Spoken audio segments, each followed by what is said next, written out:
여러분 안녕하세요. 여러분은 우리나라 재벌들의 그 형성 과정, 창업 과정을 어떻게 나눌 수 있다고 생각하십니까? 저는 한 4가지 정도로 분류를 합니다. 첫째, 이 무일푼으로 아무것도 없이 그야말로 정말 맨주먹으로 기업을 일군 그러한 재벌들이 있습니다. 대표적인 기업이 이제 현대 그리고 롯데죠.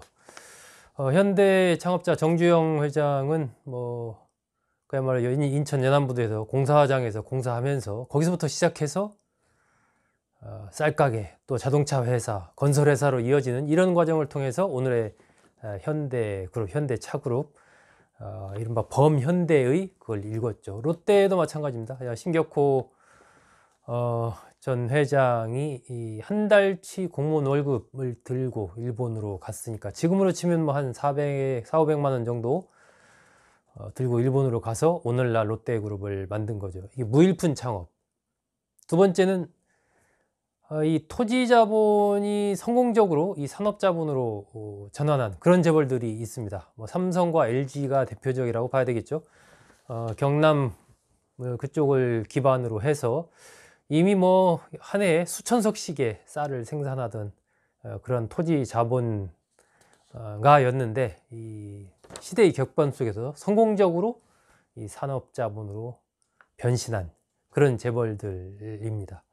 세 번째는 이제 해방이라든지 한국전쟁 그 격변기에 적산 일본의 그 관련된 기업 자본 이런 것들을 인수한다든지 아니면 한국전쟁을 전후해서 그 공백기에 어떤 기업을 일궈서 부를 일군 그런 기업들입니다. 대표적인 게 이제 SK라든지 한화 이렇게 들 수 있겠죠. SK 같은 경우는 이제 선경직물이라는 회사를 창업주인 이제 최종건 회장이 인수하면서 오늘날의 SK로 성장을 했고요. 한화 같은 경우도 이제 창업주인 김종희 회장이 조선화약공판 주식회사 이걸 이제 1953년에 인수를 하면서 그것이 오늘날 한화의 모태가 됐죠. 이런 이 세 번째 유형이고요. 마지막 네 번째 유형은 이제 2000년 이후에 불어닥친 그 이른바 IT 정보통신 열풍 속에서 재벌이 된 그런 케이스입니다. 네이버를 창업한 이혜진이라든지 카카오 창업자인 김범수 또 등등등 여러 최근에 이제 활약을 하고 있는 이런 인물들이 또 마지막 이른바 재벌 유형으로 분류할 수가 있습니다. 이렇게 4가지 정도 무일푼, 토지자본, 또 적산이나 그 한국전쟁, IT 이 기회를 잡아서 엄청난 부를 쌓은 이렇게 이제 분류를 할 수가 있습니다. 오늘은 그 현대그룹의 창업자 정주영 전 명예회장, 왕 회장이라고도 많이 부르죠. 정주영 전 명예회장이 별세한 지 20년이 됐습니다. 그래서 정주영 전 명예회장이 가장 중요하게 생각했던 것은 무엇인가? 이것에 대해서 좀 알아보려고 합니다. 정주영 전 명예회장은 1915년생이고요. 강원도 통천이 고향입니다. 부친이 용남 일녀, 그리고 본인은 용남 이녀의 장남이었죠. 본인은 또 8남 3녀를 낳았습니다. 참 이 정주영 회장의 이 가계는 굉장히 이른바 좀 많이 사람들이 많이 낳는 거죠. 6남 8남이 기본이니까요. 예전에 많이 낳긴 했지만 유난히 좀 많이 낳지 않았나 하는 생각이 듭니다. 정주영 회장이 10살 때부터 농사를 짓기 시작했는데 아침에 별 보러 농사지로 나가서 별을 보면서 집에 돌아왔습니다. 그렇게 이제 농사일이 많았다라는 얘기죠. 농사를 지으면서도 내가 농사 지으면서 인생을 여기서 끝내야 되나? 이런 생각을 가졌던 거죠. 그래서 무려 4번의 가출을 합니다. 참 의지의 사나이죠. 이것만 봐서도. 그래서 4번째 가출에 성공을 해서 이제 인천에 와서 연안부두 공사장에서 일하고 또 고려대 안암동 고려대 그 당시에 이제 보성 전문 공사장 여기에서도 일하고 또 용산 또 공사장에서도 일하고 등등등 여러 가지 일을 이렇게 합니다.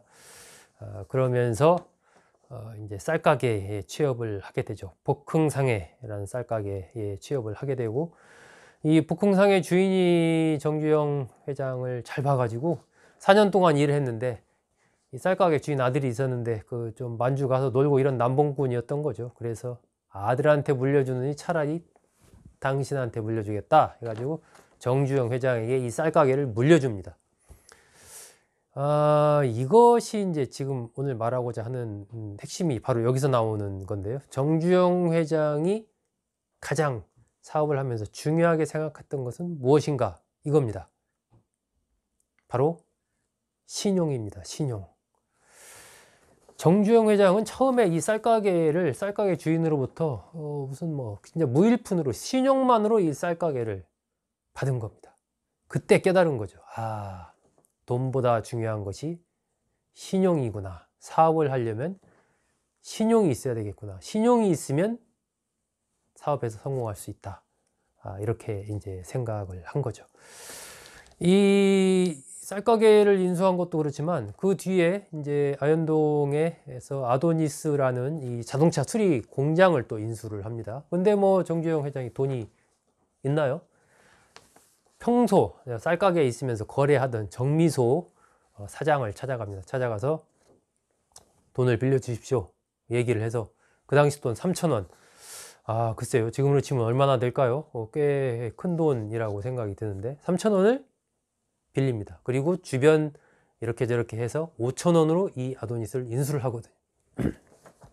이 정미소 주인이 이 쌀가게를 운영하는 정주영 회장 뭘 보고 3,000원이라는 거금을 빌려주겠습니다. 평소에 거래를 할 때 외상값을 한 번도 밀리지 않고 그때그때 착착착착 갚았던 거죠.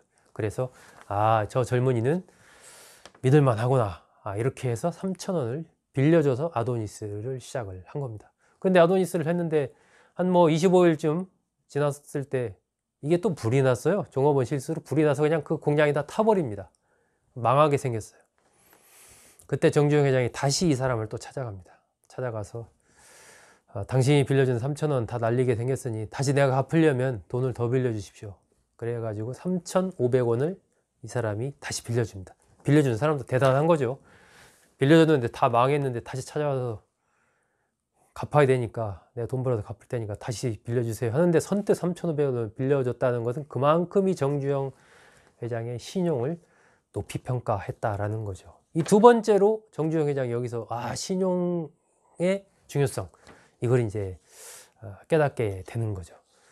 이 세 번째가 이 고령교 공사할 때입니다. 1953년부터 1955년까지 이 고령교 다리 공사를 하게 되는데 이게 굉장히 이제 그 당시 이 현대 토건이죠. 현대건설의 전신.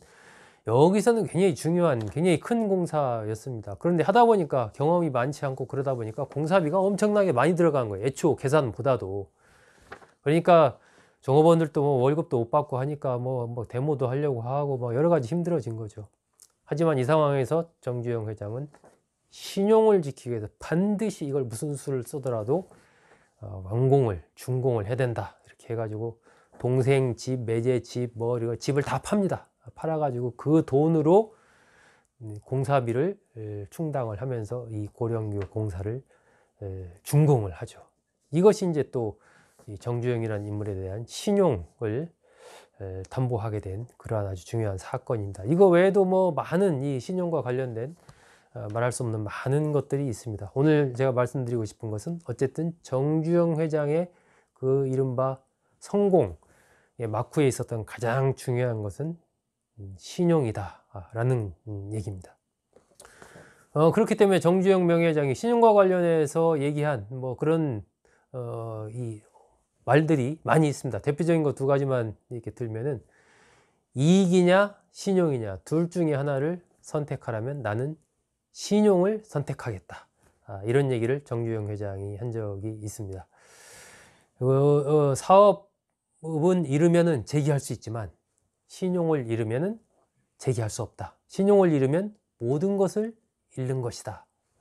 이런 말도 한 적이 있습니다. 최근에 정의선 현대차 회장도 할아버지인 정주영 명예회장과 관련해 정주영 명예회장이 가장 소중하게 생각했던 것, 그것은 신용이라고 생각한다. 이렇게 얘기한 적이 있습니다. 그것이 전부다. 이렇게 말했습니다.